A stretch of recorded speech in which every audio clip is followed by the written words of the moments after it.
agradecer pues el honor que me hacen como vicepresidenta de la República y como coordinadora del Gabinete Social de poder dirigir este panel, sobre todo porque para mí es un gran atrevimiento, ¿verdad?, estar acompañada de tan ilustres personalidades, expresidentes, pero son todos amigos.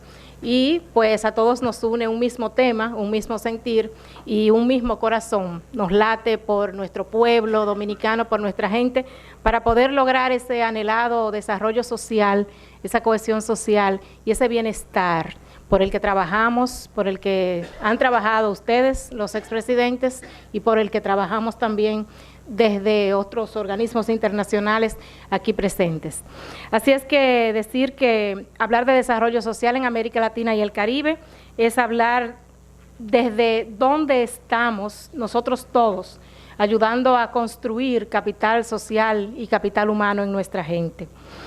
Nuestra región definitivamente pues ha mostrado grandes avances, un gran éxito en el crecimiento económico en la última década, con un desempeño en el nivel macroeconómico envidiable, pudiésemos decir, y una generación de riquezas extraordinarias. Sin embargo, para nadie es un secreto que la región más desigual del planeta sigue siendo y es América Latina.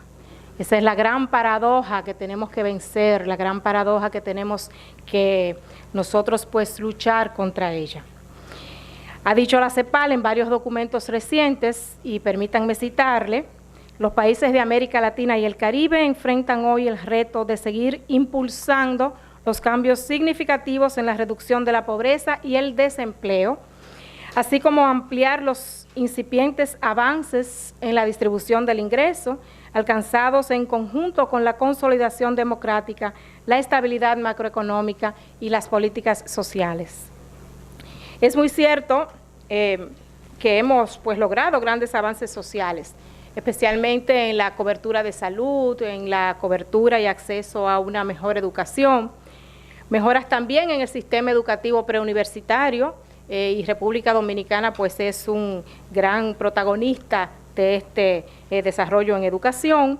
Así también pues estamos avanzando a pasos agigantados en cuanto a un mayor acceso a microcréditos, la promoción de emprendedurismo, la promoción de la innovación también como un catalizador de desarrollo. Y pues hemos tenido algunos avances en la reducción, aunque tímida, en las tasas de violencia. Y en algunos países de la región pues también compartimos esos logros.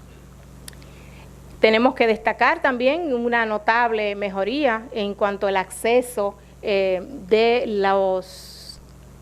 las tecnologías de la información y comunicación y esa reducción de la brecha digital, que también se convierte en una brecha social, en una brecha económica, y que pues nuestros países están muy empeñados y muy ocupados en la reducción de esa brecha.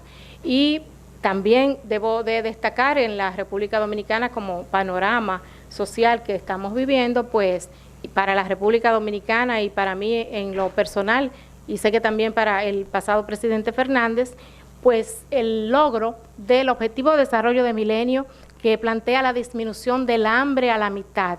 Este es un logro que nosotros, la República Dominicana, pues pudo acometer de manera anticipada, porque estaba prevista la meta para el 2015 y justamente la FAO el año pasado, 2013, pues reconoció ya el cumplimiento de esta meta. De igual manera, para la República Dominicana, pues es justo resaltar la disminución constante en los niveles de pobreza. De acuerdo a la CEPAL, hemos disminuido de un 47.5 pobreza general y un 24.6 pobreza extrema en el 2005, a un 41.2 y un 20% respectivamente en el 2012.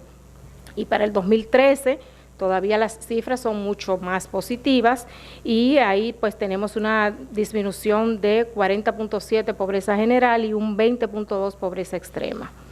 A pesar de ello, sin embargo, las grandes riquezas que hemos generado no se corresponden con la disminución de pobreza, y ese es un elemento que vamos a estar aquí pues viendo en el panel a los fines de poder pues identificar algunas causas y sobre todo pues ver cómo podemos reducir las consecuencias de esa mala distribución, inequidad y desigualdad social. La medición de la pobreza monetaria, por otro lado, pues ha demostrado ser ineficiente y ahora pues estamos utilizando otros indicadores, además de el ingreso, para poder hablar de pobreza general, de pobreza extrema y de salida de pobreza. Y ahí pues me refiero a un índice de calidad de vida que estamos implementando también en República Dominicana y un índice de pobreza multidimensional al que ya estamos encaminándonos con la Universidad de Oxford y que está ya siendo implementado por otras naciones del mundo, no solamente en América Latina, y en América Latina pues Colombia lo ha estado implementando con mucha efectividad. Ahí estamos midiendo entonces otro tipo de privaciones, de accesos y de oportunidades y construcción de algunas capacidades que son necesarias para poder hablar de pobreza y de reducción de pobreza. Por eso entonces la CEPAL también ha utilizado este índice de pobreza multidimensional y la República Dominicana también ha sacado muy buenas notas. Ahí estamos hablando de que en el 2005 teníamos un 48% de pobreza medido con esta multidimensionalidad y en el 2012 un 38%.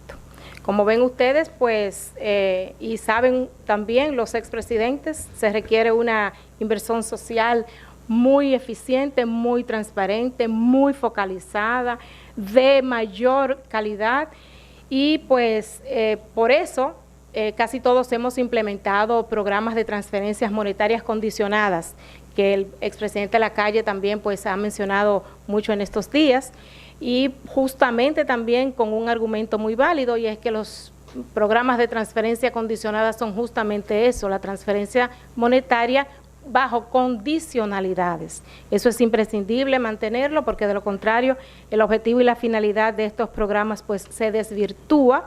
Y en la medida en que hemos ido fortaleciendo estos programas, hemos ido demostrando una mayor eficiencia en cuanto al combate a la pobreza, especialmente cuando se corresponden también con otras intervenciones socioeducativas que complementan entonces esta transferencia monetaria. Son intervenciones muy integrales que abarcan muchos otros componentes, los 8 componentes de desarrollo definidos por Naciones Unidas, y ese es nuestro caso en República Dominicana a través de la implementación del programa Progresando con Solidaridad, que se une el programa Progresando, que ejecutábamos anteriormente, con el programa Solidaridad, y ahora pues tenemos un programa de transferencia monetaria condicionada realmente de tercera generación, donde no solamente existe la condicionalidad en educación, salud y nutrición, sino que también entonces, y diría yo que es el elemento innovador, toda la parte de generación de capacidades, construcción de capacidades a partir de la capacitación y del emprendedurismo. Y por supuesto, con un gran énfasis y con un gran soporte en las tecnologías de información y comunicación, porque como comprenderán ustedes, siendo esposa de un presidente moderno, pues no podía yo quedarme atrás en cuanto a la promoción de las TICs. Toda esta inversión pues apunta a un solo objetivo común, que es justamente lograr cohesión social. Y ahí pues quiero presentar a nuestro primer expositor, quien creo que podrá darnos una muy importante panorámica de cómo el desarrollo social es clave para lograr la paz, para lograr la seguridad ciudadana, y especialmente en países de Centroamérica y el Caribe que han visto pues retos muy importantes que enfrentar y que han estado también pues golpeados por inseguridad y por violencia. El expresidente Vinicio Cerezo probablemente no necesita mucha presentación, pero usted me permitirá decir que es abogado y político guatemalteco, es fiel creyente de la integración centroamericana, fue presidente de Guatemala a 86-91, fue electo diputado al Congreso de la República en repetidas ocasiones, así como al Parlamento Centroamericano, fue el creador, promotor y firmante de los acuerdos de paz en Centroamérica, conocidos como Esquípula 1 y 2, Actualmente es presidente de la Fundación Esquípulas para la Integración Centroamericana, es miembro del Centro Carter y miembro permanente del Foro de Biarritz de Francia y es conferencista internacional. Con ustedes, pues, el presidente Cerezo, para que nos converse un poco sobre todo este tema de desarrollo social, cohesión social y seguridad ciudadana. Bienvenido, presidente. Muchas gracias, señora presidenta en funciones. Es un verdadero gusto estar con usted aquí a la par y un honor. Bueno, este es un tema, yo diría, fundamental en América Latina. No podemos dudar que, como lo decíamos el día de ayer y lo hemos repetido el día de hoy, que América Latina ha tenido logros históricos importantísimos a lo largo de todos estos años. Logramos conseguir la paz y terminar con algunas de las guerras regionales que se estaban planteando. Esto nos condujo a la consolidación de procesos democráticos que se han prolongado a lo largo de 27, 30 años y que definitivamente son un cambio fundamental en la historia de América Latina. Aprendimos a manejar la macroeconomía de nuestros países y hemos logrado una enorme estabilidad macroeconómica que nos permitió, como señalábamos el día de ayer y como se mencionaba por el presidente Fernández y los demás presidentes cuando expusieron sus puntos de vista, que América Latina navegue de mejor manera y en mejor forma ante la crisis mundial que se ha venido desarrollando. Y por supuesto también hemos tenido altos niveles de crecimientos que nos han permitido orientar algunos de los recursos a mitigar la pobreza, a resolver los problemas de seguridad alimentaria en algunos casos y a mejorar los niveles de participación educativa de las poblaciones que habían sido afectadas por la crisis económica y societaria que habíamos vivido. Pero la verdad verdadera es que el verdadero reto de América Latina no ha sido resuelto. Es decir, el reto de transformar las estructuras económicas y sociales de nuestros países que han conducido a un crecimiento económico desigual, inequitativo y a enormes niveles de marginación social que no son de esta época, sino que han sido tradicionales desde la época de la conquista para esta fecha y que han sido realmente los motivadores de los planteamientos políticos e ideológicos de América Latina a lo largo de toda su historia. En la práctica concreta, todos los que hemos participado en la lucha por el establecimiento de regímenes democráticos en América Central y en América Latina, teníamos como objetivos fundamentales transformaciones sociales, más que transformaciones económicas. Es decir, logramos las transformaciones económicas y la estabilidad macroeconómica por una necesidad. Teníamos que tener un instrumento de estabilidad económica para seguir adelante y consolidar los procesos democráticos. Pero desde los planteamientos originales de los procesos democráticos en América Latina, y esa es nuestra experiencia en América Central, el objetivo fundamental del establecimiento de la democracia era terminar con las desigualdades, terminar con la marginación y terminar con la promoción y la creación de una estructura de participación social y política de la sociedad. Y esto, francamente, no lo hemos logrado porque no hemos tenido la capacidad política de estructurar acuerdos que nos permitan condicionar los procesos que conduzcan a transformaciones de fondo en la estructura social y económica de nuestros países.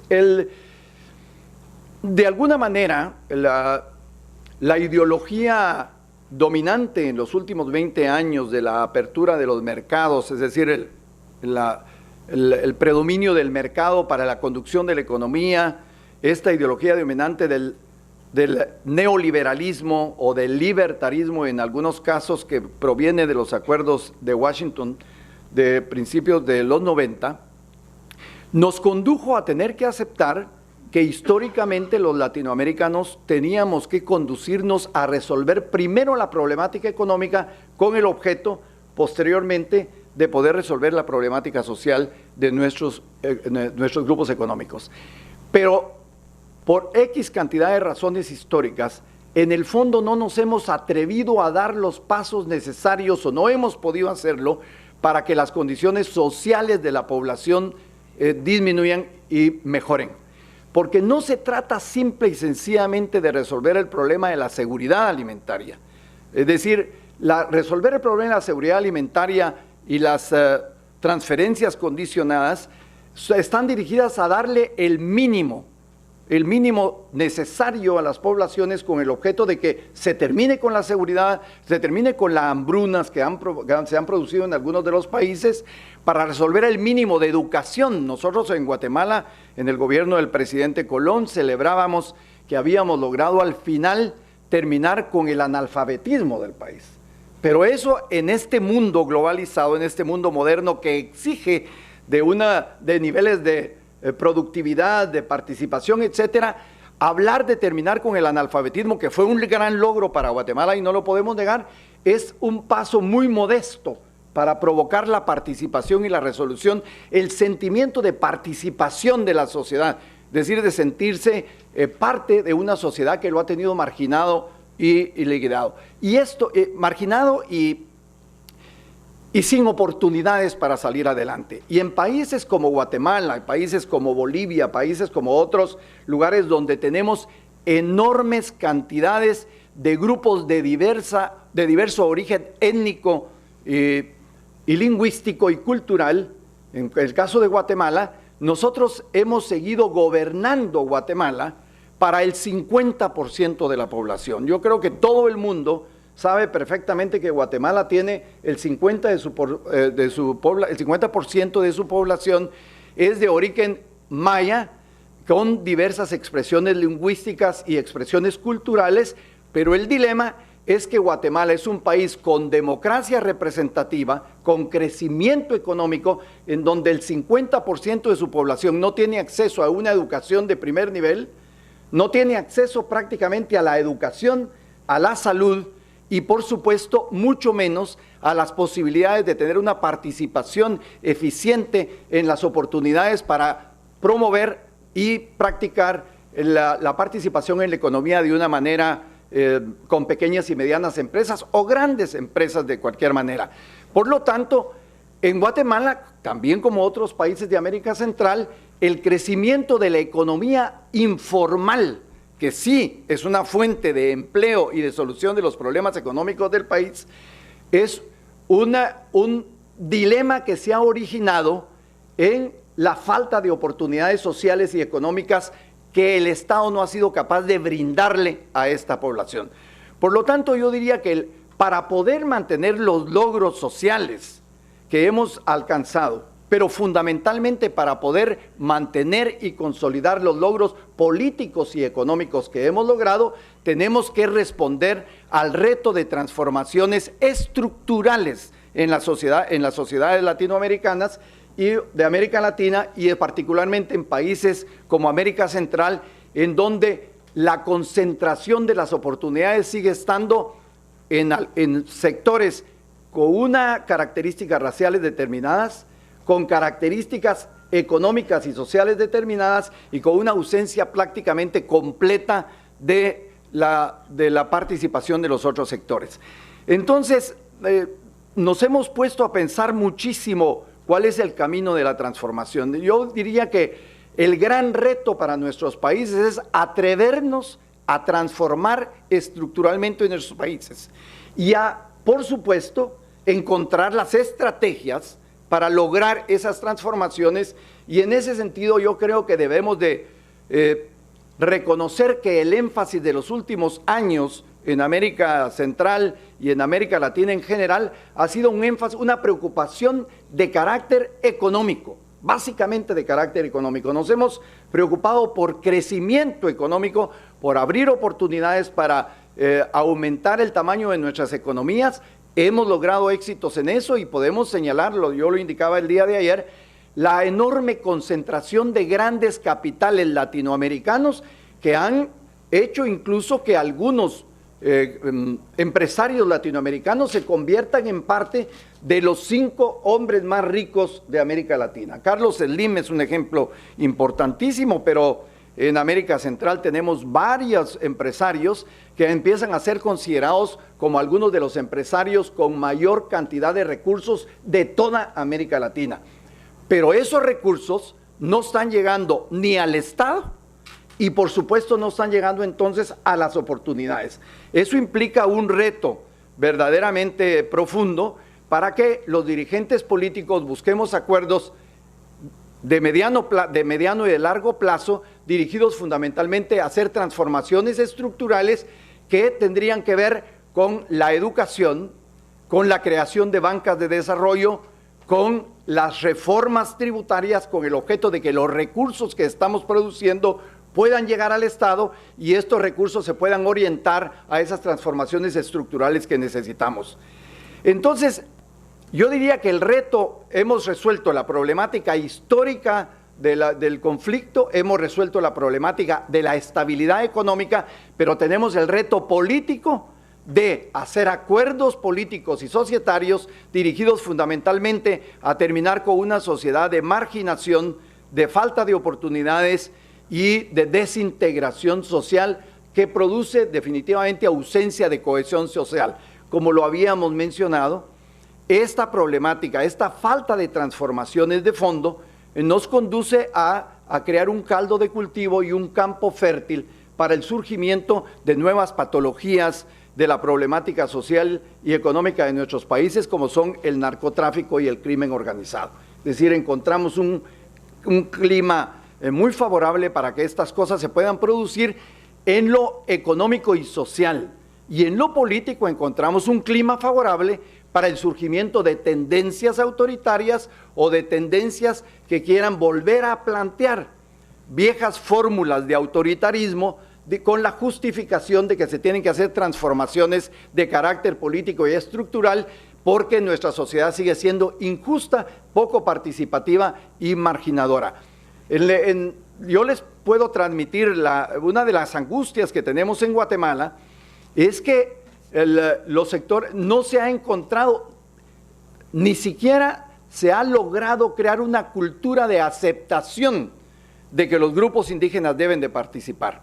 Y entonces en Guatemala se está planteando la posibilidad de una guerra étnica para el mediano plazo, una guerra étnica porque el sur de México y los grupos del occidente del país, que son los grupos mayas, empiezan a plantear que se ha creado un Estado que no funciona para estos grupos étnicos y que entonces la única salida es provocar un movimientos de resistencia al crecimiento económico o por ejemplo, al crecimiento económico basado, por ejemplo, en las industrias extractivas, que está creando enormes niveles de conflictividad social y, por supuesto, una sensación de no pertenencia a la sociedad que hemos creado con esfuerzos históricos y que nos han conducido a tener esta democracia formal.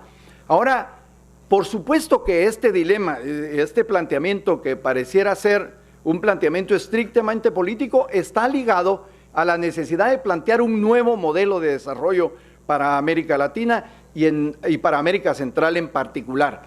Porque al estudiar el modelo de desarrollo que estamos teniendo, recuérdense que estamos planteando, que estamos teniendo que reconocer que la apreciación de estos temas es de carácter absolutamente regional. En el caso de América Central, por ejemplo, el modelo agroexportador, es decir, a nosotros nos convencieron, como convencieron a todos los países de América Latina, que teníamos que desarrollar un modelo basado en la exportación.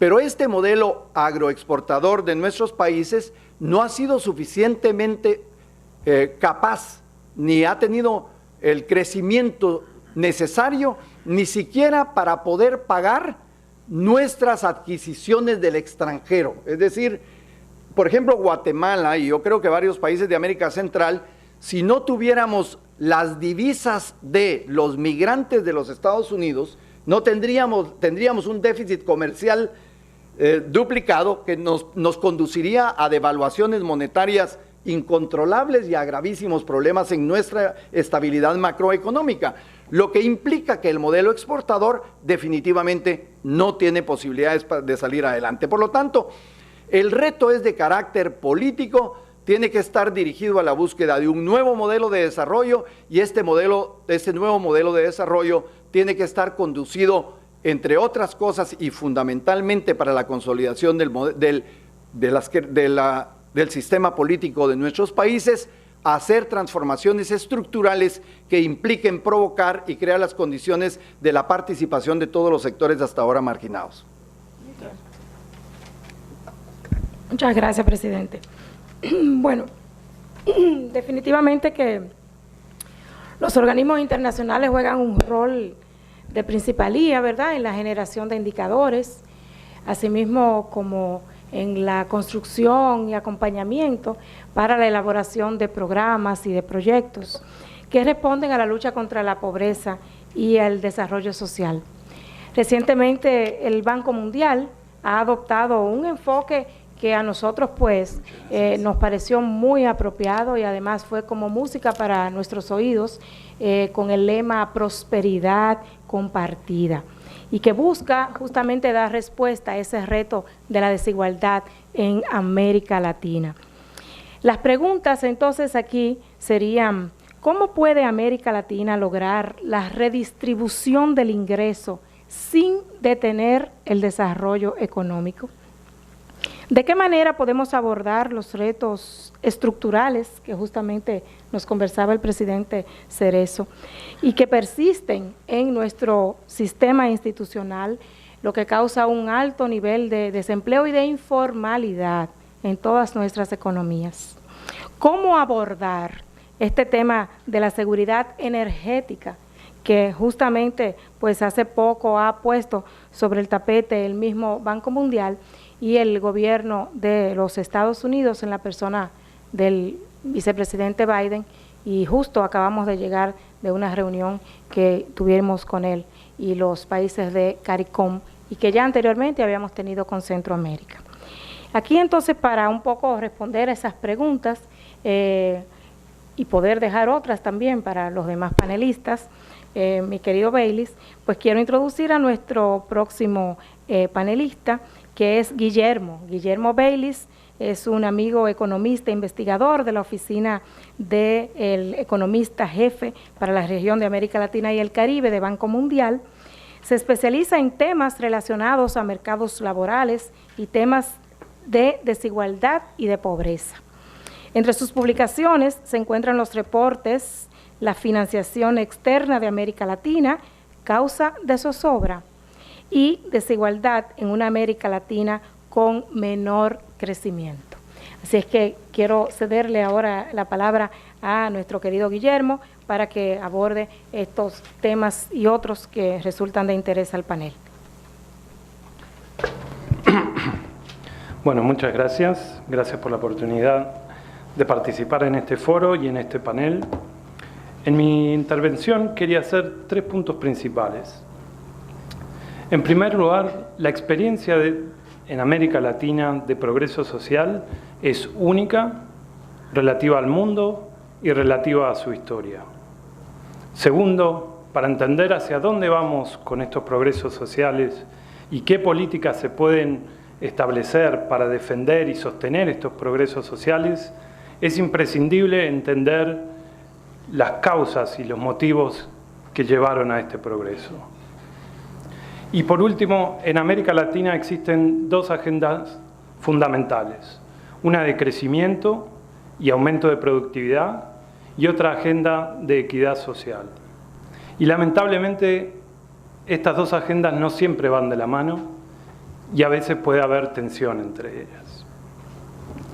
Entonces, refiriéndome al primer punto, la experiencia en América Latina fue única porque cayó la desigualdad en un momento donde aumentó la desigualdad en el resto del mundo, tanto en países desarrollados como Estados Unidos y Europa, y también en países en desarrollo, como China, India y los tigres asiáticos.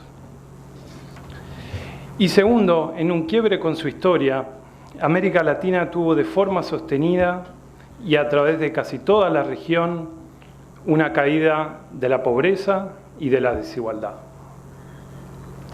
Ahora, llevándome al segundo punto, ¿cuáles fueron los motivos de este progreso social? En primer lugar, están la expansión de los programas sociales. Se habló de las transferencias condicionadas, la expansión de los sistemas de salud, de educación, el sistema de pensiones y jubilaciones, que ahora incorpora a mucha más gente, a otros sectores de la población. Y esta expansión de programas sociales fue fundamental para reducir la pobreza en la región. Sin embargo, no son el factor fundamental que llevaron a la reducción de la desigualdad. Para entender cuál fue el motivo de la reducción de la desigualdad, hay que mirar a los mercados laborales. Lo que pasó fue que cayó la desigualdad entre los ingresos de los que más ganaban y los que menos ganaban.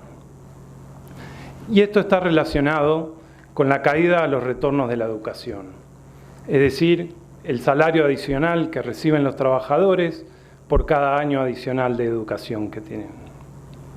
Entonces la pregunta es, ¿por qué cayeron estos retornos a la educación? Lamentablemente, hasta el día de hoy no tenemos una respuesta definitiva. Voy a mencionar aquí las 3 hipótesis principales que se están manejando, pero es un debate que está vivo y candente en la academia y en los organismos internacionales. La primera hipótesis tiene que ver con el aumento de la oferta de trabajadores calificados. A partir de los 90 y sobre todo en los años 2000, hubo una gran expansión de los sistemas educativos. Esto produjo una nueva generación de trabajadores con títulos secundarios y terciarios. Y entonces las leyes básicas de la economía nos dicen que cuando aumenta la oferta de un bien o de un servicio, entonces cae su precio. Esta es la primera hipótesis. La segunda tiene que ver con una caída de la calidad de la educación. Entonces el resultado es que tenemos más trabajadores, más educados, pero esta educación no se traduce en salarios más altos. Y esta hipótesis tiene 2 componentes. En primer lugar, puede ser que haya caído la calidad de las instituciones educativas. En los años 2000 hemos visto la aparición de un montón de universidades nuevas en toda la región. Y no solo universidades nuevas, sino que aparecieron carreras y programas y tecnicaturas nuevas. Entonces, bien podría ser que todas estas universidades y estos programas nuevos no están generando las destrezas y las habilidades y la capacidad técnica que se demandan en el mercado laboral. Y entonces los trabajadores que ahora tienen título no llegan a ganar lo que ganaban antes. El segundo componente puede ser que al expandir los sistemas educativos e incorporar nuevos sectores de la población a la educación, hayan llegado, en cierto sentido, alumnos que están peor preparados, alumnos que tuvieron problemas nutricionales de infantes, que tuvieron escuelas primarias sin una infraestructura, sin computadoras y demás. Entonces llegan peor preparados al secundario y a la universidad, y entonces cuando salen al mercado laboral, a pesar de tener un título universitario, terminan ganando menos en el mercado laboral. Y la tercera hipótesis tiene que ver con el boom de los commodities. Al aumentar el precio de los commodities, se generó una demanda por trabajadores no calificados en el sector agropecuario y a través de la apreciación de la moneda en los sectores no transables de la economía, que en general están con trabajadores menos calificados. Entonces, lo más probable es que sea una combinación de estos tres factores. Pero esto, más allá de, no es solo una curiosidad intelectual o académica. El factor más relevante, cada una de estas hipótesis conlleva políticas distintas. Entonces es importante seguir investigando y seguir tratando de entender cuáles fueron las causas principales de la reducción de la desigualdad. Y por último, quiero hacer referencia a la tensión que existe entre las dos agendas fundamentales en América Latina. Para aumentar la productividad y fomentar el crecimiento, es imprescindible desarrollar y absorber nuevas tecnologías incorporar nueva tecnología y más conocimiento en nuestros productos para aumentar el valor agregado de nuestra producción. ¿Cuál es el problema? Que este proceso va a llevar a una mayor demanda de trabajadores calificados, de trabajadores que tengan el conocimiento técnico para manejar nuevas tecnologías, para manejar nueva maquinaria y para poder innovar. Entonces, esta mayor demanda por trabajadores calificados puede llevar a que otra vez empiece a aumentar la desigualdad en América Latina. Entonces, existe esta tensión entre el crecimiento y el aumento de productividad que necesitamos tener en la región y la agenda de equidad social. Y hay una forma de resolver esta tensión, y tiene que ver con la educación. Tiene que ver con una educación que llegue a todos los sectores de la sociedad y tiene que ser una educación de calidad. ¿Y qué quiere decir una educación de calidad? Quiere decir una educación que prepare a los alumnos, que les dé las herramientas para pensar y que les dé las capacidades y las destrezas que el mercado valore después. Una segunda complicación que existe en América Latina es que somos estados que recaudan poco. Entonces, si uno ve la diferencia en los niveles de desigualdad entre países, la gran diferencia entre Europa y América Latina no está en los mercados laborales. Cuando uno mira la desigualdad del ingreso bruto en Europa y América Latina, no son tan diferentes. La gran diferencia viene después de las políticas redistributivas del Estado, después de los impuestos, después de las transferencias, después de las inversiones en la sociedad. Y América Latina se enfrenta a esta restricción de que recaudamos poco comparativamente con Europa. Y esto limita nuestra capacidad redistributiva. Sin embargo, hay mucho que se puede hacer aún con esta poca capacidad. Hay que usar el gasto más eficientemente, hay que dirigirlo y focalizarlo de mejor manera. Un ejemplo muy claro y que está muy vigente y candente en la agenda del Banco Mundial es la reforma de los subsidios energéticos, que fomentan la desigualdad. Los beneficios de los subsidios terminan yendo a la gente más rica, y en los últimos años, cuando el precio del petróleo estaba tan alto, se estaba comiendo el presupuesto de muchos de los países, especialmente en América Central y en el Caribe.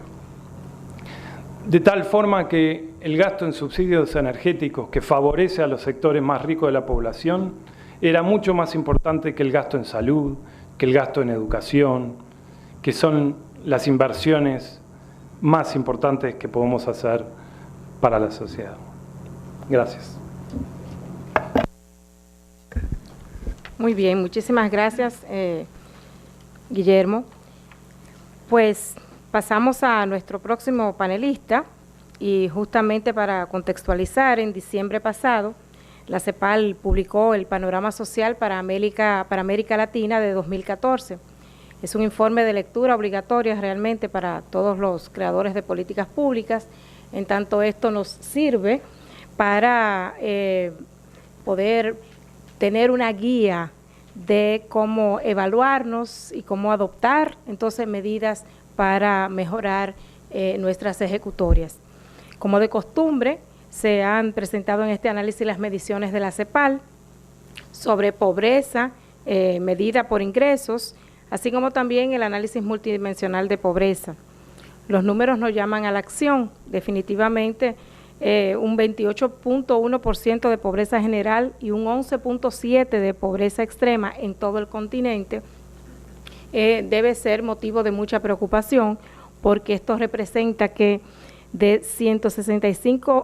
tenemos 165 millones de personas en situación de pobreza, y de los cuales 69 millones se encuentran en pobreza extrema. La CEPAL afirma, y cito, que pese a las mínimas variaciones observadas en términos de tasas, las nuevas estimaciones permiten establecer que la pobreza extrema ha alcanzado valores similares a los de 2011, lo que representa un retroceso respecto de los logros alcanzados en años precedentes.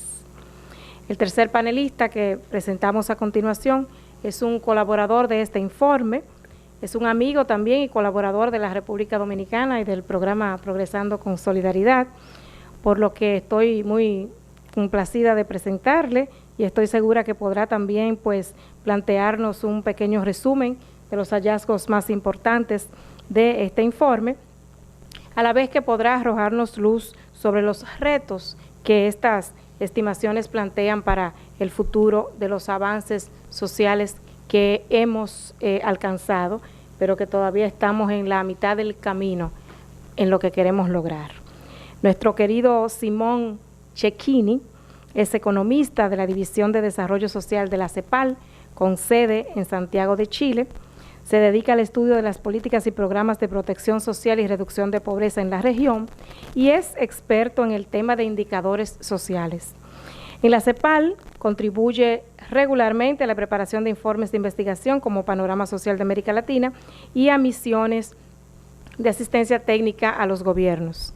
Antes de unirse a la CEPAL, Simón trabajó en el Banco Mundial como analista de investigación en el Departamento de Reducción de la Pobreza. También ha realizado investigaciones sobre los usos de la información y las comunicaciones para la reducción de la pobreza en la India rural y ha publicado varios artículos y estudios de casos sobre el tema. Cedo la palabra a nuestro amigo Simón Cecchini. Muchísimas gracias, un gusto estar acá. Le traigo también el saludo de nuestra secretaria ejecutiva de la CEPAL, la señora Alicia Bárcena. También quiero aplaudir la gran labor para el desarrollo social de la República Dominicana que hace la vicepresidenta Margarita Cedeño de Fernández. Todos ustedes conocen ese gran labor y también quiero destacar su presencia hoy día, que hasta está en función social.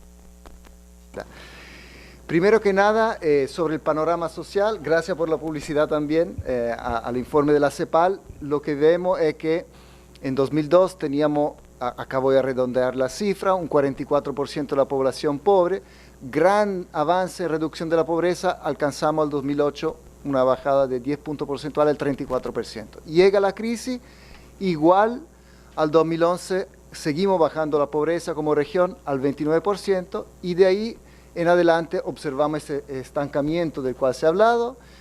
2012, 2013 se prevé también para 2014 estar alrededor del 28%. También, como mencionado, en la indigencia hasta ahí un pequeño repunte.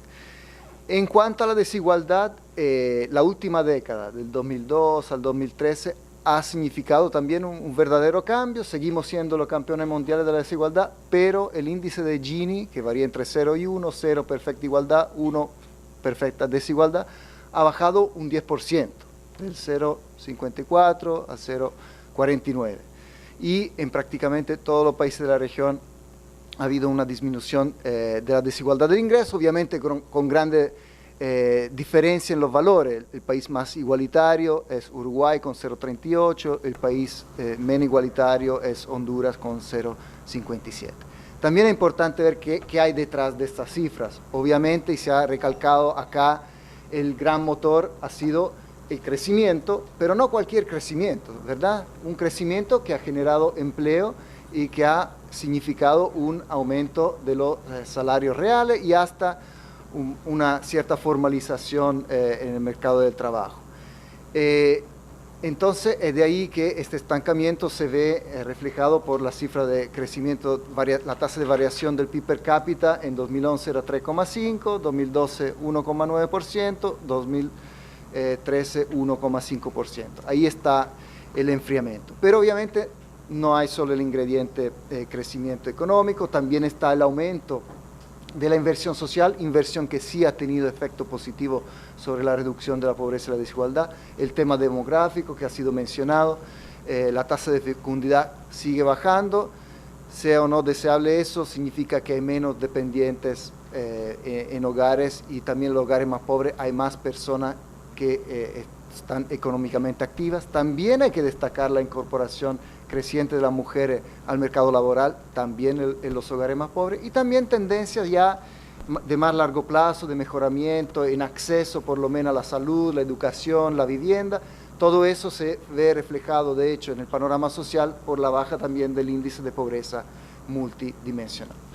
Ahora bien, más allá de lo que ha ocurrido y que ha influenciado la baja de pobreza y que he mencionado, también quiero destacar algo que creo importante, un cambio en las políticas públicas latinoamericanas en el ámbito social de la última década y medio, que podemos llamar un cambio hacia un enfoque de derechos en las políticas públicas. O sea, con la vuelta a la democracia ha sido siempre más fuerte el entendimiento por parte de los gobiernos de los países que el gran norte es la realización de los derechos económicos, sociales y culturales de la población. En algunos países esto se queda un poquito más en lo retórico, en otros países llega hasta a concretizarse en garantía social explícita, por ejemplo, la garantía explícita en salud en Chile. ¿Y por qué esto es importante para la sostenibilidad de los resultados alcanzados?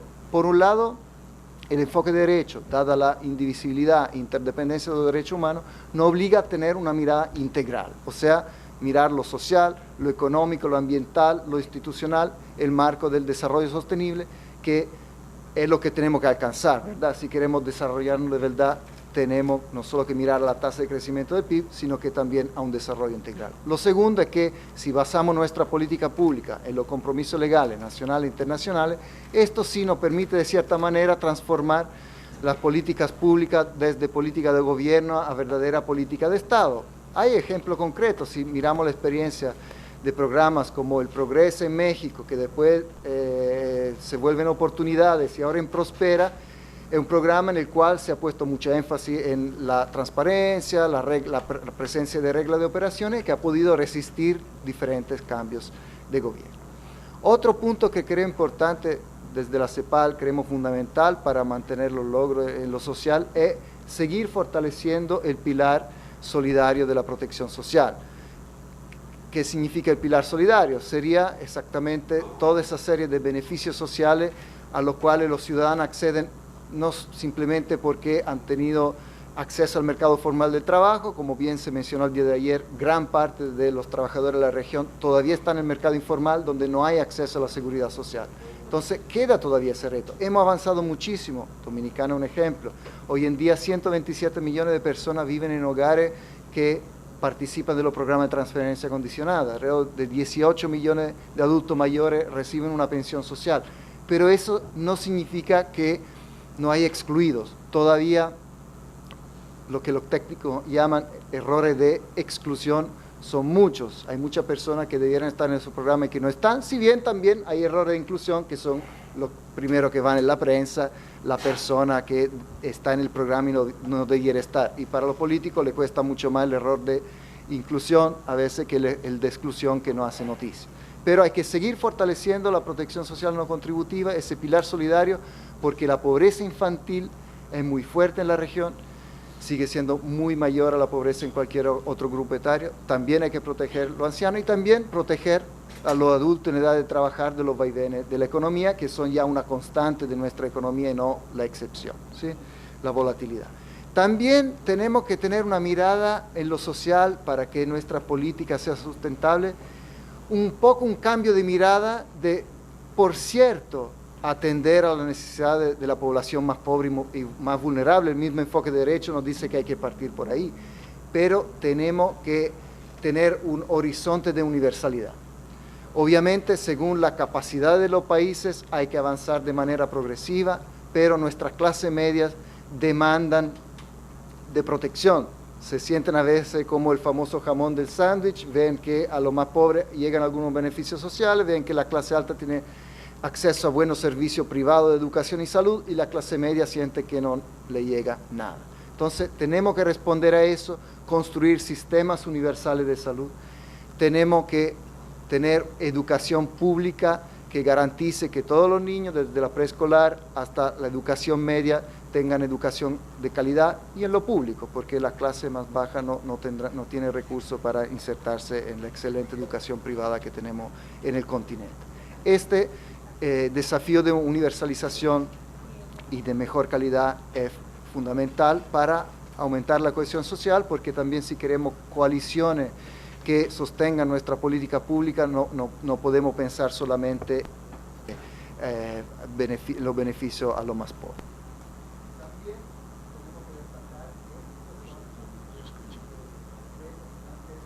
No se escucha. Disculpe. Reto gigantesco de financiación. Y ahí vamos a un tema que siempre la CEPAL destaca, que es aquello de los pactos fiscales. Obviamente, si el problema crucial de la región es la desigualdad, por un lado necesitamos políticas sociales redistributivas, pero también tenemos que sustentarlas y tener políticas fiscales también redistributivas. Hoy en día, los datos a disposición nos muestran que la política fiscal baja de simplemente un 1,5% el coeficiente de Gini, ¿sí? Y como se ha dicho, podemos recaudar más y también mejor. No en todos los países, hay países donde los niveles de tributación ya son elevados, pero hay muchos países sí donde podemos tener medidas más redistributivas, más medidas de impuestos directos y no tanto indirectos, más medidas de impuesto a la renta de las personas y no solo a las sociedades. Por ejemplo, en los países de la OECD, el 70% del impuesto es a la renta de la persona, el 30% a la renta de las sociedades. En la América Latina es justo al revés, 70% a las sociedades, 30% a las personas.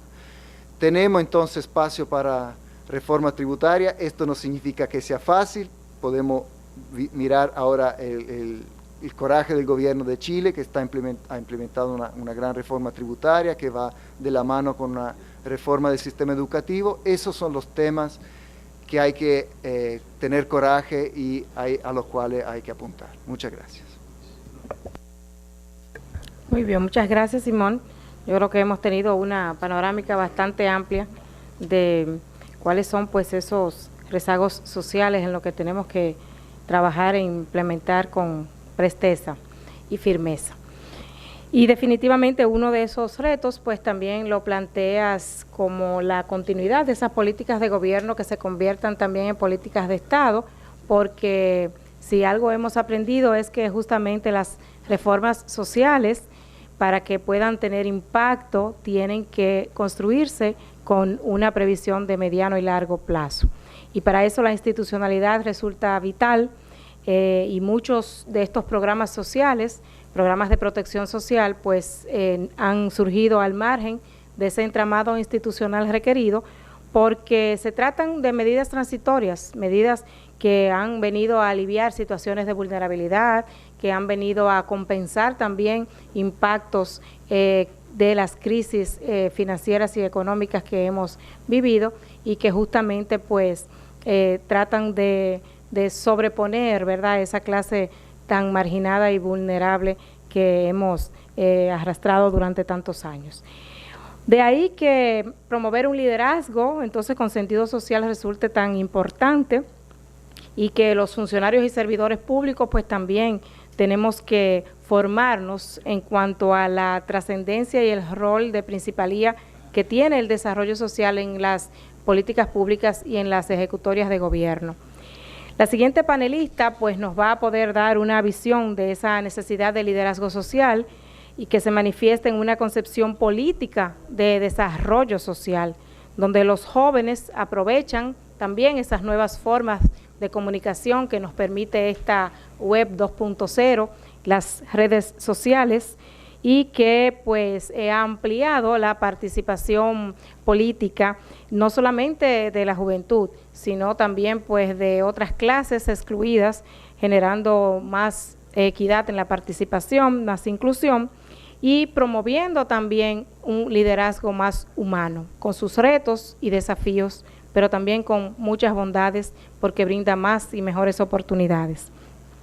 Definitivamente que la juventud enfrenta entonces el reto de continuar con estos avances sociales logrados y consolidarlos, y ahí pues Rosagna Alvarado Carrión nos abordará toda esta perspectiva desde un punto de vista de la juventud. Rosagna Alvarado Carrión es abogada, es comunicadora social y es política de Ecuador. Actualmente es vicepresidenta de la Asamblea Nacional, ingresó a la misma en representación de la provincia de Azuay. Antes de entrar a la política fue miembro de la Corporación Latinoamericana para el Desarrollo y Projusticia, también fue coordinadora del programa Escuela de Gobierno y Liderazgo. Fue representante de la provincia de Azuay en la Asamblea Constituyente de 2007 por Alianza País. Durante ese periodo formó parte de la Mesa de Legislación y Fiscalización. En las elecciones legislativas de 2009 fue elegida asambleísta por la provincia de Azuay, integrando la Comisión Legislativa de Justicia y Estructura del Estado. Para las elecciones legislativas de 2013 fue reelecta como asambleísta por Azuay. Muy bien, felicitaciones. Y una vez instalada la asamblea, fue nombrada primera vicepresidenta de la misma. Como ustedes ven, las mujeres vamos avanzando y vamos penetrando poco a poco. Así que yo quiero felicitar y dar la palabra a nuestra queridísima Rosagna para que nos hable de todo este tema y retos de la juventud, redes sociales, desarrollo social e integración. Muchas gracias, Margarita. Generosos los comentarios hacia mí. Más todavía, por ser la primera vez que me encuentro aquí en República Dominicana, pues recibir esos comentarios y esa bienvenida de parte de Margarita como anfitriona, pues me complace muchísimo. Un gusto estar aquí, un gusto estar con ustedes, la primera vez compartiendo este foro. Y bueno, comentarles pues cuál era la situación o cuál era el estado del Ecuador, el momento en que nosotros como movimiento oficialista asumimos la conducción, asumimos el gobierno. Habíamos heredado un país débil, con derechos débiles, y un país con altísimas deudas, con altísimos porcentajes de migración.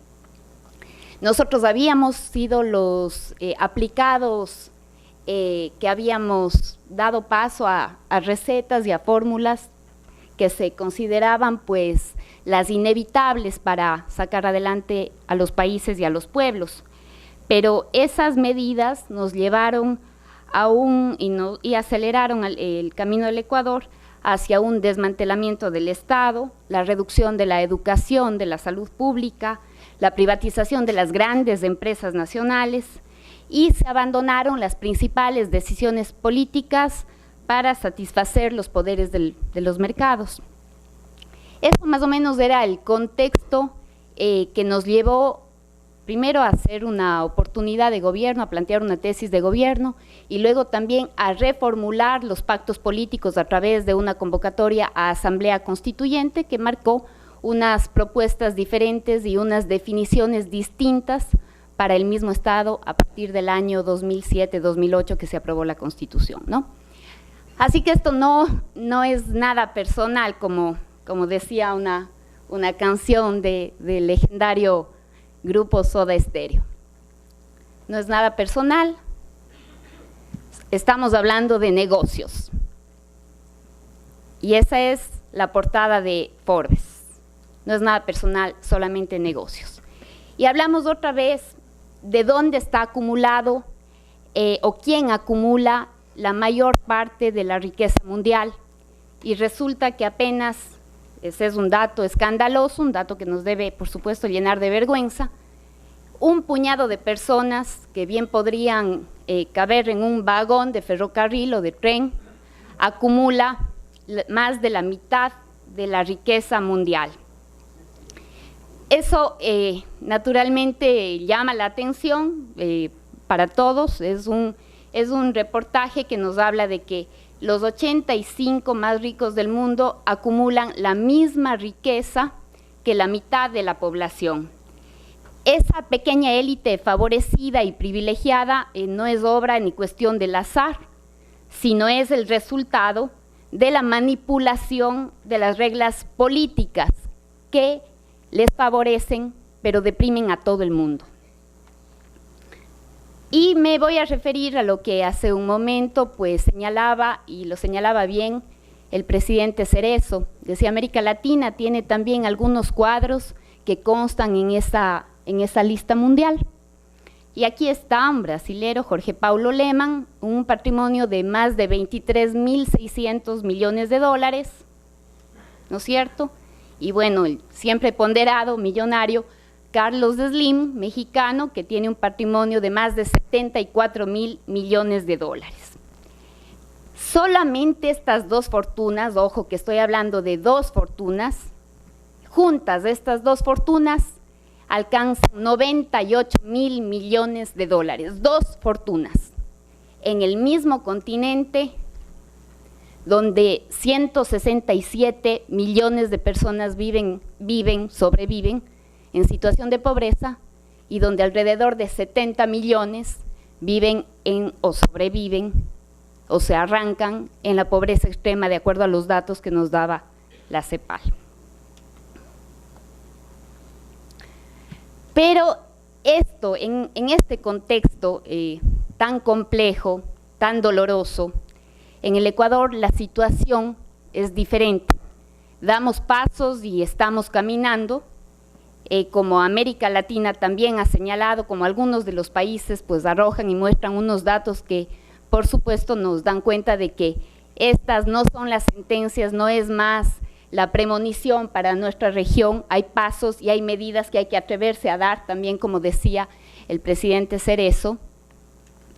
En el Ecuador estamos caminando y aquí hay algunos datos que son importantes cuando nos referimos a la inversión pública que para el gobierno del Ecuador ha sido determinante en la búsqueda de crecimiento económico y también de equidad. Si es que ustedes se fijan, tenemos allí los datos desde el año 2010 al 2013, ¿sí? La inversión pública en el caso del Ecuador siempre está subiendo. Junto a los datos de Ecuador, están datos del 2010 y del 2011 de otros países. En el caso del Ecuador, siempre está subiendo nuestra inversión pública. También sube nuestra recaudación tributaria. Aquí, en este gráfico, lo que podemos revisar es la recaudación tributaria, el gasto social y el servicio de la deuda, porque probablemente ese es un factor que nos falta analizar, ¿sí? Siempre podemos hablar con determinación política, con leyes claras, con instituciones sólidas, con cultura tributaria, podemos tener mayor recaudación de tributos, pero también es decisión nuestra saber hacia dónde llevamos esos tributos, qué se paga con esos tributos. El Ecuador había optado hasta antes del 2007 en pagar la deuda, deuda externa, no deuda interna, deuda inmoral, no deuda social. Esa también es una decisión política, ¿sí? Esa también es una decisión política. Eso también depende de prioridades. Eso también nos dice frente a quién estamos ponderando las decisiones más fuertes del gobierno o a quién le queremos cumplir primero. Entonces, aquí está un gráfico que nos da cuenta de cuál ha sido la recaudación tributaria en el Ecuador, cuál ha sido el gasto social. Estamos hablando de un histórico entre el 2000 hasta el 2011, y también cuál ha sido el pago de la deuda. Si es que ustedes se fijan, es la línea verde, la que señala cómo se pagaba la deuda externa. Ustedes ven cómo en el año 2000 pues era un porcentaje altísimo del presupuesto destinado al pago de deuda externa, y cómo va disminuyendo hasta estos últimos años ese mismo pago, ¿no? En cambio, el pago o el gasto social es el color naranja amarillo que se ve como en el Ecuador sube. Esos pagos de deudas sociales también se pueden comprobar con la escolaridad por etnicidad y sexo. Me voy a referir nuevamente a las menciones y a lo que relataba el presidente Cerezo cuando decía dónde se acumulan las oportunidades, quiénes siguen siendo finalmente los privilegiados que conquistan o no conquistan derechos. Bueno, en el Ecuador tenemos datos interesantes, datos de verdad que emocionan porque nos dejan ver de cómo hemos triplicado en algunos casos el ingreso de indígenas a las universidades, de grupos que hasta hace poco eran completamente excluidos de la política pública de educación de calidad, de acceso a las universidades, de acceso a la salud o a la universalización de la seguridad social. Entonces, hoy afroecuatorianos, grupos étnicos, grupos indígenas tienen en verdad mayores posibilidades de acceder precisamente con base con medidas de acción afirmativa por su etnicidad o por su sexo. Pero también ha sido fundamental, y he escuchado entre ayer y hoy, lo determinante que resulta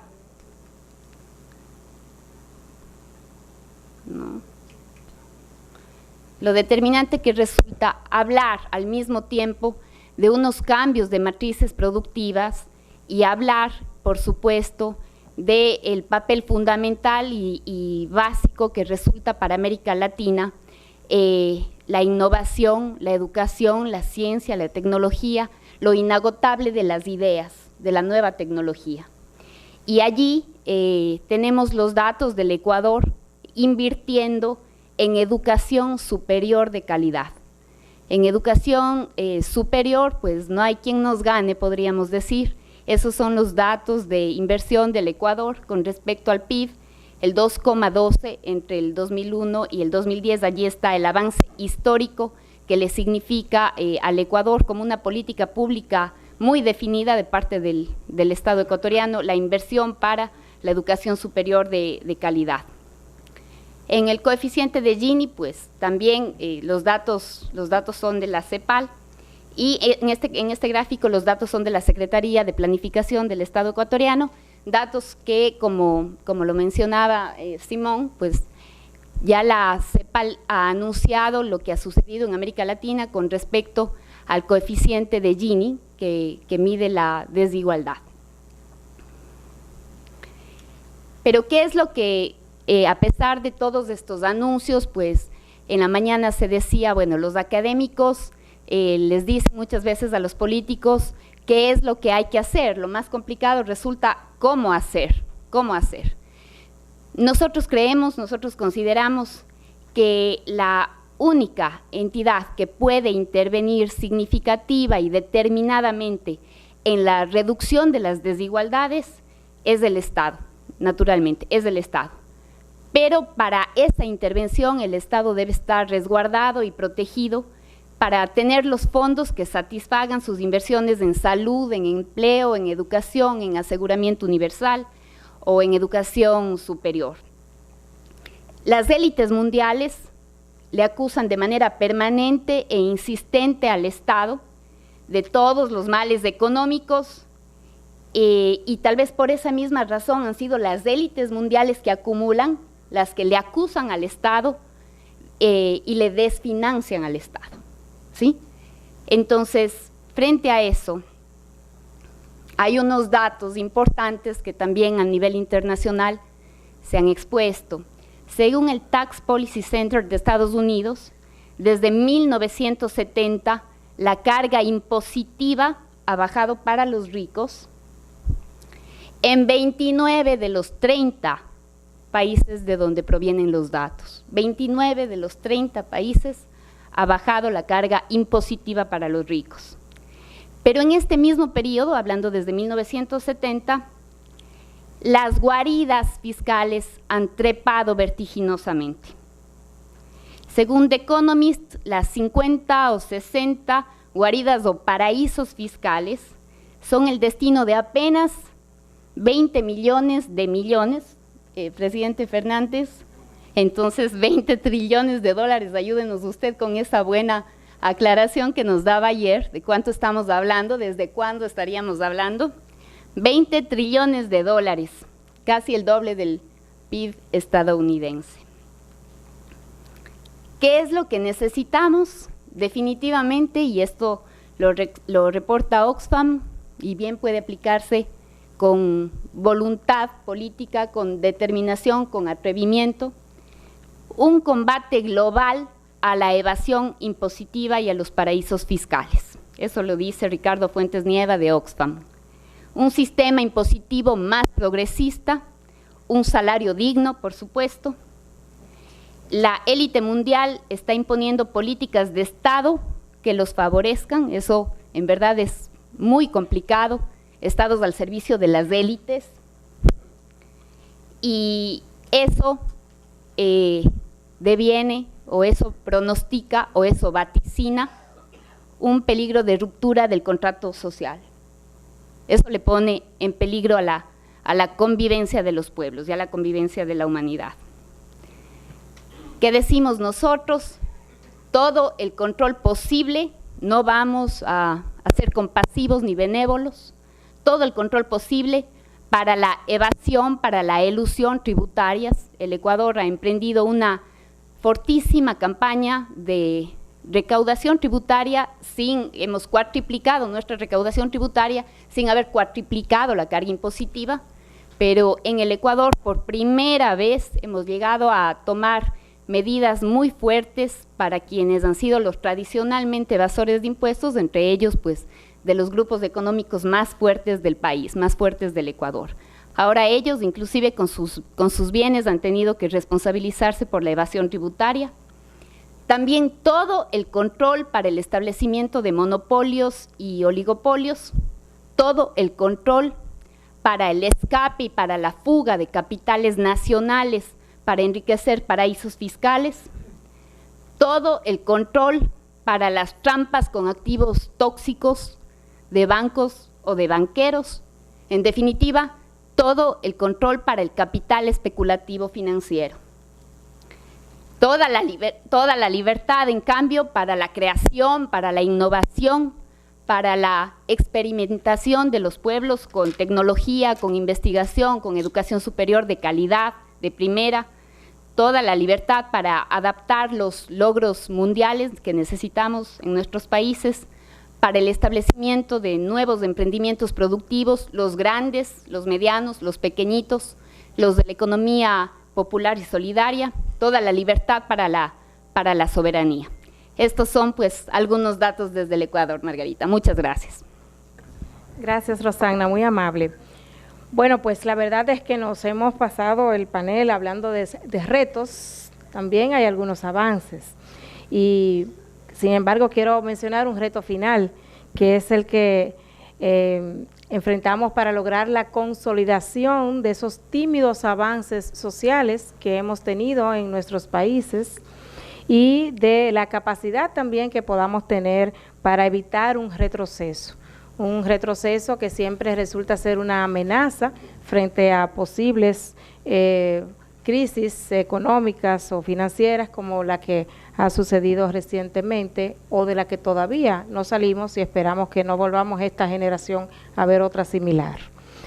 Esto pues también vinculado al aprovechamiento de recursos naturales que pesa mucho sobre la balanza del futuro de nuestras naciones, pero ahí le diré también como buena noticia es que los hacedores de políticas públicas sociales no tenemos por qué creer que el letrero que utilizamos aquí en los colmados, en los establecimientos comerciales que dice hoy no fío, mañana sí, ese no tiene que ser nuestro lema, porque hoy, en la actualidad, hemos tenido avances en la política social y justamente nuestro próximo ponente proviene de un país que ha logrado grandes avances en disminución de pobreza y el mayor avance, según el PNUD, por la aplicación de políticas de redistribución de ingresos e inclusión social de gran envergadura. Me refiero a la hermana República de Bolivia y pues ahí vamos a escuchar la intervención interesantísima también de Carlos Gustavo Romero, quien es abogado, escritor y político boliviano. Entre los años 95 y 2000 fue responsable del Centro de Estudios Jurídicos e Investigación Social CEGIS Trinidad, donde luego se desempeñó como director ejecutivo nacional. En el 2006 fue programado candidato departamental a la Asamblea Constituyente por organizaciones indígenas del departamento de Santa Cruz, cargo que ocupa hasta el 2 de julio del 2006.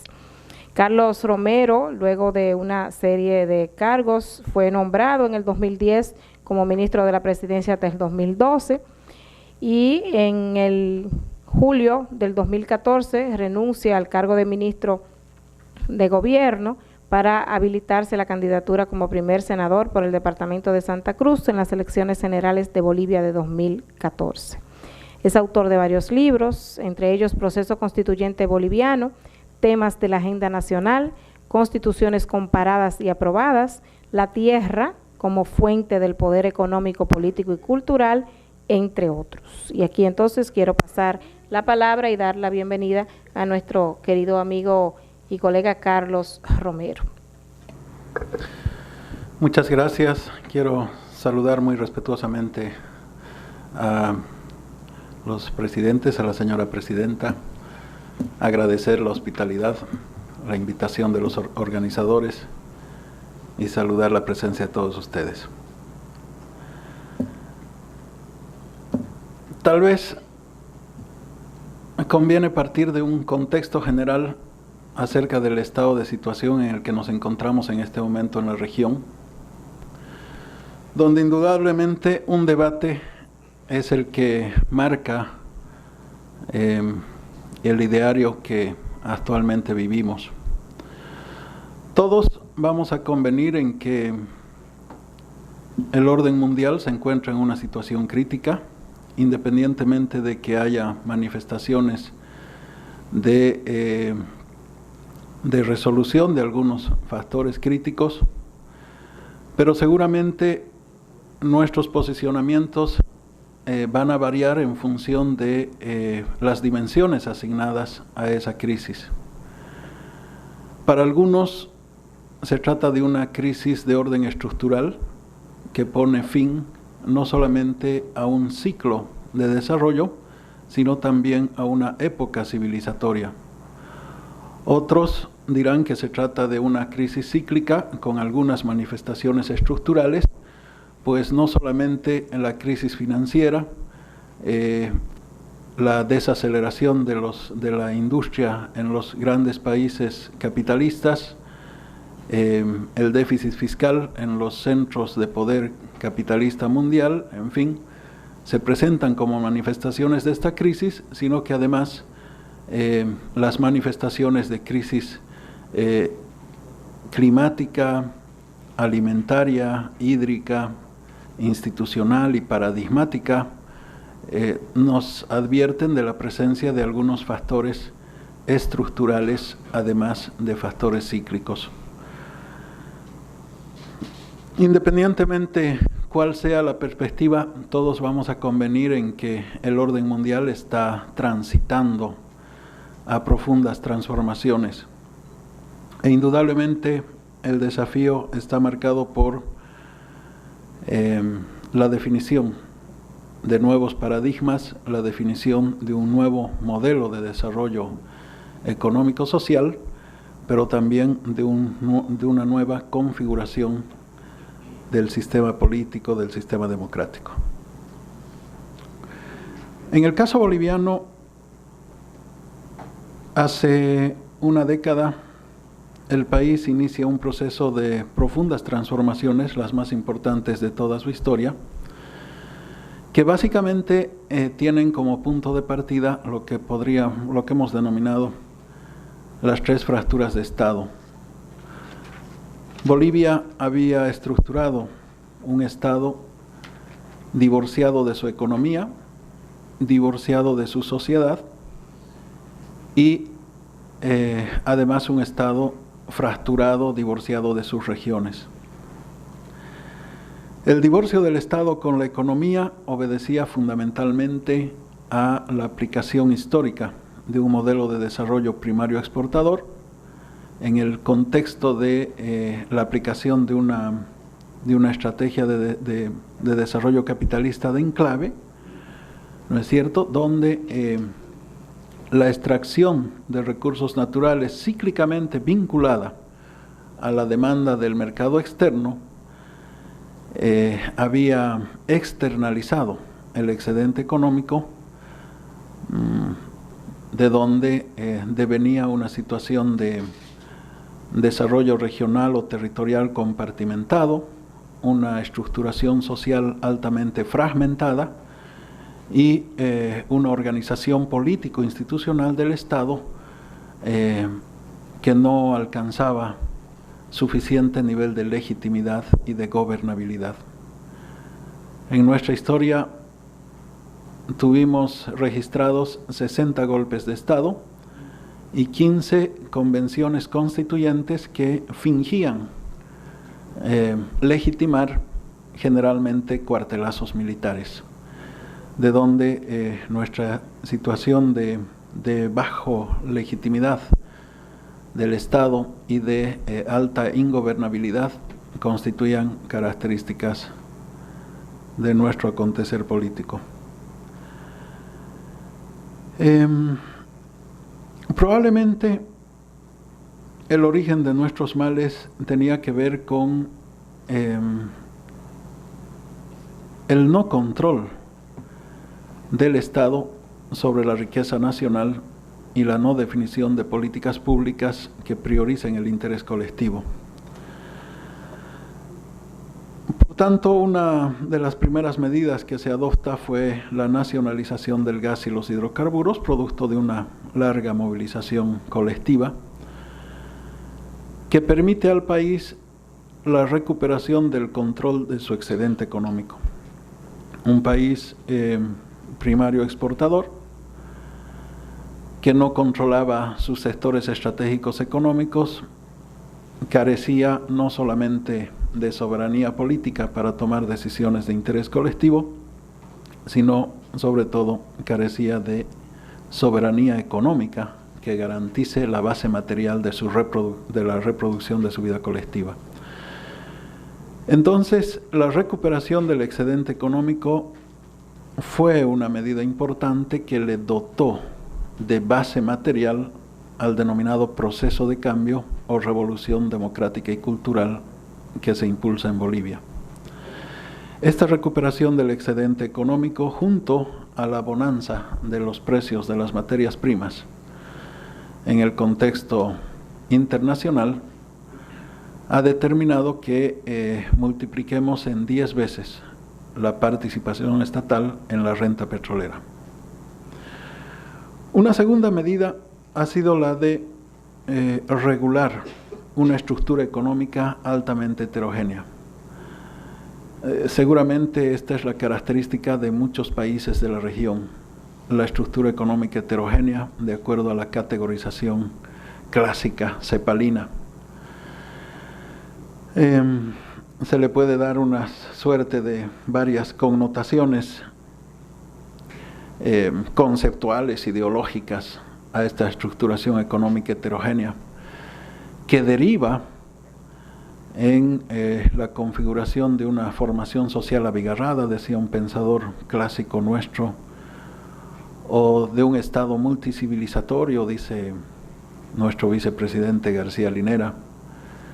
En definitiva, una estructuración económica heterogénea donde no solamente cohabitan sistemas económicos distintos, que en su caso responden a tiempos históricos distintos, que si bien se sincronizan en un momento de desarrollo histórico-social, no siempre llegan a romper sus yuxtaposiciones compartimentadas, y que luego genera una serie de manifestaciones de corporativización política, fragmentación social,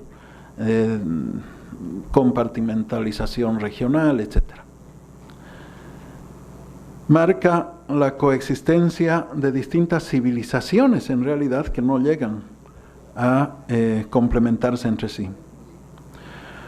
Por tanto, una segunda medida en nuestra experiencia ha sido la definición de políticas de regulación de los términos de intercambio entre sistemas económicos distintos. Y aquí hemos tenido que resolver una suerte de disquisición teórica entre librecambismo y proteccionismo, formulando niveles heterodoxos de combinación entre políticas proteccionistas y políticas librecambistas, aunque seguramente uno de nuestros grandes desafíos es todavía ver los límites de la intervención estatal y los límites razonables de la intervención estatal y la sostenibilidad del gasto público, de la inversión pública en esa participación del Estado. Está claro, sin embargo, que en estructuras económicas heterogéneas, el funcionamiento de una economía desregulada, la regulación de la economía solamente por las leyes del mercado genera profundos niveles de asimetría social, de desigualdad crecientes niveles de desigualdad con todas las connotaciones de inestabilidad social y política que conllevan. Entonces, la regulación de los términos de intercambio es fundamental. Nuestra Constitución ha reconocido 4 sistemas económicos en Bolivia: una economía capitalista moderna, una economía estatal que interviene en los sectores estratégicos, una economía cooperativa y una economía denominada tradicional comunitaria. Esta economía tradicional comunitaria está articulada en última instancia por unidades familiares, que en el caso rural pueden tener la expresión de unidades familiares ampliadas y en el caso periurbano de núcleos familiares, pero una economía dinamizada fundamentalmente por unidades familiares, con espacios de complementación colectiva. La economía comunitaria no se crea desde el Estado, se genera desde la comunidad. Lo único que hace el Estado es fortalecerla o debilitarla. En nuestro caso hemos optado por regular los términos de intercambio entre estas distintas economías, fortaleciendo a las economías más débiles de tal manera que su capacidad de competitividad sea también más equitativa. Adicionalmente, en materia de políticas sociales hemos adoptado un esquema de redistribución en los términos de participación en la riqueza, no partiendo de la definición de igualar hacia abajo la escala social, sino más bien tratando de igualar hacia arriba. En Bolivia hemos tenido promedialmente, de acuerdo a datos de Naciones Unidas, de un 2% de la población cada año en los últimos 10 años que se ha ido incorporando a la clase media desde el punto de vista de sus ingresos económicos. Más o menos unas 200.000 personas cada año se han incorporado a estratos sociales de clase media.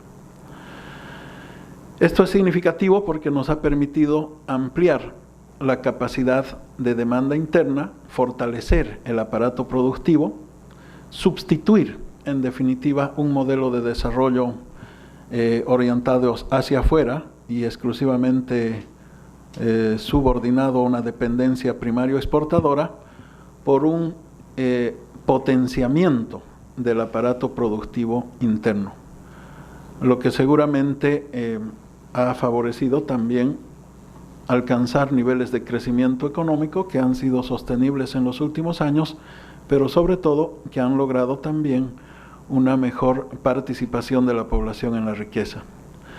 El Estado ha intervenido generando algunos complementos en los ingresos económicos, complementos salariales y complementos en los ingresos económicos de las familias bolivianas. Los bonos y rentas, además de los subsidios, han sido importantes en este sentido.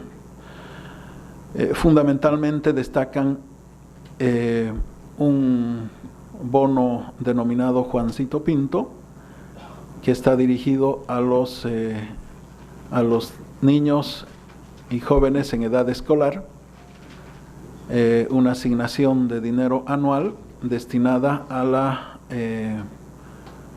al costeo de sus materiales escolares fundamentalmente, junto a una renta dignidad que está dirigida a personas de tercera edad y a un bono denominado Juana Zurduy de Padilla, que está dirigido a las mujeres madres desde el momento de la concepción hasta el primer año después del alumbramiento.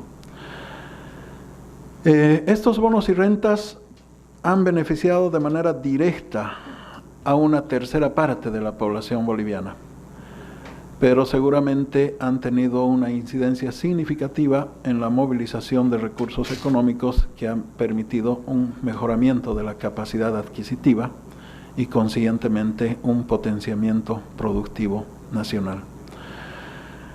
El desafío estará en darle sostenibilidad a esta política rentista, que solamente tiene sustento en la medida en que el país alcance crecimiento económico sostenido. Nuestro crecimiento económico hasta ahora ha sido significativo, el más importante de nuestra historia, pero indudablemente la caída de precios del petróleo va a impactar de manera significativa, por lo que la diversificación económica, la generación de valor agregado, la diversificación de mercados. Recupero un concepto del presidente Mesa, la formalización, la necesidad de la formalización de la economía informal, una política fiscal que nos permita mayores ingresos impositivos, serán los desafíos que tenemos que acelerar en los siguientes años para darle sostenibilidad a este crecimiento económico y a estas políticas sociales. Concluyo con el tema institucional. En Bolivia, por sus características particulares, que no son las de los países de la región en general, de repente podrían aproximarse a las de Guatemala, es un país que tradicionalmente se ha desarrollado en una suerte de dualidad organizativa, fruto no solamente de su alta diversidad cultural, sino también de su compleja situación de diversidad civilizatoria. Esta dualidad organizativa institucional ha expresado la convivencia de dos estructuras institucionales que se han desarrollado de manera paralela y yuxtapuesta.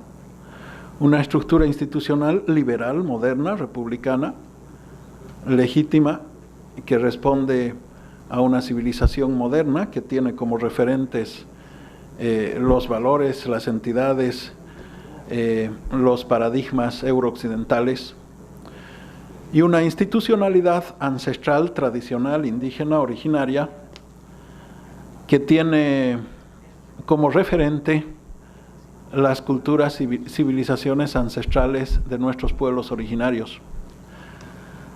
Ambas han logrado un importante nivel de convergencia a partir de una salida pactada en la Asamblea Constituyente, articulada por un liderazgo carismático que representa Evo Morales, pero que aún enfrentan el desafío de configurar una institucionalidad que sea lo suficientemente equilibrada, armónica, equitativa, de check and balance, que han sustituido el check and balance de los órganos de poder constituidos en la lógica francesa clásica, ha sido sustituido por un check and balance entre un gobierno con un alto grado de legitimidad y una sociedad estructurada en movimientos sociales con rasgos estructurales en su accionar colectivo, que fungen como una suerte de contrapeso al ejercicio del poder político, pero que todavía enfrentan el desafío de una configuración de institucionalidad que pueda expresar tal vez estas características particulares de la sociedad y el Estado boliviano. Tal vez esto último sirve como reflexión para significar el hecho de que los que formamos parte del denominado socialismo del siglo XXI somos absolutamente conscientes de que las fórmulas no pueden ser homogéneas en los distintos países de nuestra región, ni a nivel económico ni a nivel político, por nuestro alto grado de diversidad, pero que indudablemente la complementariedad en los procesos de integración resulta, sí, fundamental, porque la sostenibilidad de una política no se da en un país aisladamente considerado, se produce en un contexto. Muchas gracias. Muy bien, excelente, Carlos. Bueno, la verdad es que la profundidad del análisis, de la exposición de Carlos, hubiese requerido aún muchísimo más tiempo. Yo creo que el presidente debe tomarlo en cuenta para una participación individual. Lo felicito de verdad encarecidamente y no en vano. Ya veo por qué entonces Bolivia realmente ha logrado ser el país que ha obtenido pues mayor reducción de su desigualdad conforme el PNUD, y eso es logro de un equipo, por supuesto, dirigido por el presidente por el presidente Evo Morales, pero que usted ha estado muy de cerca con él. Le quiero pasar la palabra, por favor, al señor Harold Trincunas, quien va a hacer la relatoría de este panel. Y entonces me informan que estamos un poco retrasados, que no vamos a poder tener tiempo para preguntas. Es una lástima, es una pena que no pueda ser así, pero bueno, ya hay algunas señales también de que, como siempre, se cumple la máxima de que un político o hasta los académicos no pueden competir con un buen almuerzo. Así es que le paso la palabra entonces a la relatoría de Harold, que va a ser 3 minutitos, mi presidente Lacalle, y ya luego ahí pues concluimos con el panel. Por favor. Muchas gracias, señora vicepresidente, presidenta en función, y gracias a IDEA, Funglode y a la Pontificia Universidad Católica por la invitación. Voy a ser muy breve. Creo que los panelistas ya han expuesto en detalle sus puntos de vista. No quiero resumir, simplemente quiero recoger 3 cosas. Primero, el marco positivo del cual venimos, que muy bien el presidente Cerezo apuntó a democracia, paz, crecimiento económico, que ha hecho posible el progreso que la vicepresidenta ha apuntado aquí en Santo Domingo, pero también en otros países de la región, del crecimiento de la pobreza, incremento de la clase media, incluso una clase vulnerable que todavía es más allá de la pobreza, pero todavía no llega a la clase media. Es, yo creo, un tema que valdría la pena pensar en cómo se han cambiado las estructuras sociales y socioeconómicas en la región, entonces dejando eso allá, que la región ha cambiado, como muy bien lo ha descrito el panel. Creo que también de este panel podemos ver que ya sabemos mucho de lo que hay que hacer para futuro. Se ha hablado aquí de la necesidad del crecimiento como base fundamental de reducciones mayores en la pobreza. Se ha hablado aquí de la necesidad de una reestructuración fiscal del Estado para capturar más ingresos tributarios en ciertos casos. Se ha hablado de la importancia de enfocar los programas sociales para atender las clases más necesitadas. Por ejemplo, se habló del subsidio a la energía, algo importante. Se habló de la importancia de la formación de capital humano y de infraestructura para pasar a esa próxima economía hacia el futuro. Y todo eso me parece que está bastante bien. Tuvimos un par de casos, Ecuador y Bolivia, que quiero dejar en gran detalle su visión de cómo ellos han logrado progresar. Una cosa que yo apuntaría, que son 2 casos que tienen grandes ingresos minerales y petroleros y que tal vez no todas las políticas a las cuales han apuntado son necesariamente aplicables a todos los países de la región, especialmente economías en Centroamérica y el Caribe, en México, que están más amarradas a la manufactura y a los servicios, a la economía de servicios, que a la exportación de productos minerales y petroleros. Simplemente una cosa que yo creo que habría que pensarlo un poco al después pensar cómo afinar las recomendaciones, y por eso yo quiero terminar apuntando a que hay que hacer unas distinciones. Tenemos por lo menos 3 categorías de países en la región, y hablando de una forma un poquito más para distinguir, creo que los problemas que tenemos que ver para consolidar y continuar avanzando en este tema de reducción de desigualdad y reducción de pobreza. Tenemos estados relativamente fuertes en algunas partes de la región que sí recaudan tributos, tienen ingresos fiscales importantes. Hay que recordar que países como Brasil, aunque pienso que no tenemos brasileños aquí, recaudan ya más del 30% del PIB y tienen un estado que sí puede realizar programas sociales importantes. Entonces yo creo que aquí, en una situación de crecimiento más lento, el problema es más bien cómo realizar el ajuste de distribución, cómo ajustar los programas para más inteligentemente apuntar a los problemas que quedan, y esto es fundamentalmente un problema político, porque empieza a crearse una competencia entre diferentes, o sea, si los programas van más a la clase media o la clase vulnerable, eso puede crear situaciones de tensión política que tienen que ser manejadas por la clase política. Después hay los estados débiles que varias personas apuntaron, y creo que aquí el problema es de crecimiento y de ingresos del Estado. Yo creo que se habló bastante bien de cómo el problema aquí es reducir marginalización, reducir pobreza, y que el Estado tenga la capacidad en una situación de crecimiento económico de poder apuntar a los problemas que quedan. Pero lo que sí no hemos hablado, y sería una discusión tal vez para otros paneles, sería que hay unos estados que básicamente han intentado políticas económicas que básicamente no han logrado los efectos esperados, que están en retroceso, especialmente con la caída del precio del petróleo en ciertos casos, que van a tener problemas serios, porque los problemas económicos que vemos en países como Venezuela y tal vez en un menor grado Argentina son que afectan varias clases, no solamente la posibilidad de retroceso en la área de pobreza e inclusión social, sino clases más establecidas, clase media tradicional, que también puede andar en retroceso. Eso es un problema político y de políticas públicas diferentes. Y desafortunadamente tratar de hacer esos ajustes en situaciones de merma económica, como existe ahora, es bastante difícil y puede afectar algunas de las otras áreas en las cuales vamos a estar hablando en el resto del panel. Espero que no me haya pasado demasiado. Gracias. Muy bien, excelente. Muchísimas gracias, Harold. Bueno, pues no me resta más que agradecer infinitamente la participación de todos ustedes, la oportunidad también de poder moderar este panel, efectivamente hoy en mi condición de presidenta de la República, y pues agradecer también a la Fundación Ideas, junto a la Pucamaima y a la Fundación Global Democracia y Desarrollo, la magnífica organización de este evento y la muy elevada participación y la calidad de todos sus integrantes en esta tercera jornada.